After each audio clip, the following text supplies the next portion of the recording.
టాలీవుడ్‌లో తీవ్ర విషాదం చోటు చేసుకుంది. ఎవరు ఎప్పుడు మరణిస్తారో చెప్పడం అసాధ్యం. చావు చెప్పి రాదు కదా! అలాంటి సంఘటనే ఇప్పుడు తెలుగు సినిమా ఇండస్ట్రీలో జరిగింది. అందరికీ బాధని మిగిల్చింది. తెలుగు చిత్ర పరిశ్రమలో అందాల భామగా పేరొందారు హీరోయిన్ రంభ. ఎన్నో సూపర్ డూపర్ హిట్ సినిమాల్లో నటించారు. టాలీవుడ్‌లో ఉన్న అగ్ర హీరోలందరితో ఆడి పాడారు రంభ. హీరోయిన్‌గా ఓ వెలుగు వెలిగి తర్వాత సినిమాలకు గుడ్ బై చెప్పేశారు.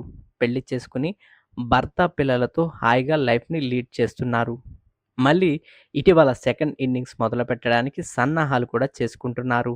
కానీ ఇటువంటి సమయంలో ఊహించని సంఘటన జరిగింది. నా హృదయంలో నీ స్థానాన్ని మరెవరూ భర్తీ చేయలేరు. ఈ విషయం నాకు తెలుసు. మన మధ్య గొడవలు జరిగినా, నేను మీకు ఇబ్బందులు కలిగించినా సరే, మీరు వాటన్నిటిని ఎప్పుడూ అదే చిరునవ్వుతో స్వీకరించారు. మీరు దూరమయ్యాక ఈ ప్రపంచం శూన్యంగా అనిపిస్తుంది. నేనే మిమ్మల్ని ఎంతో మిస్ అవుతున్నాను. ఈ మాటలు వింటే ఎవరికైనా బాధ కలగక మానదు. ఎంతో బాధ ఉన్నవారే ఈ మాటలు కన్నీళ్లతో అంటారు. అయితే ఈ మాటలు నేను చెప్తున్నవి కాదు. ఈ మాటలు స్వయాన హీరోయిన్ రంభ పలికినవే. ఎందుకంటే సోషల్ మీడియాలో ఆమె పోస్ట్ చేసినవే. దానికి కారణం పెద్దదే ఉంది. దానికి కారణం హీరోయిన్ రంభ తండ్రి వెంకటేశ్వరరావు మరణం. అవును, ఆయన ఇటీవల మరణించారు. దీంతో టాలీవుడ్‌లో తీవ్ర విషాదం నెలకొంది. ఎప్పుడు అందరినీ ఎంతో ఆప్యాయంగా పలకరించే తన తండ్రి మరణంతో రంభ కుంగిపోయారు.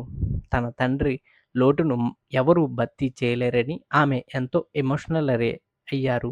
ఎప్పుడూ సోషల్ మీడియాలో ఏమీ పెద్దగా పంచుకోని రంభ తన తండ్రి మరణం విషయం మాత్రం తెలియజేశారు. దీంతో ఒక్కసారిగా తెలుగు చిత్ర పరిశ్రమ షాక్‌కు గురైంది. ఎంతోమంది ప్రముఖులు రంభ తండ్రి మరణానికి దిగ్భ్రాంతి వ్యక్తం చేశారు.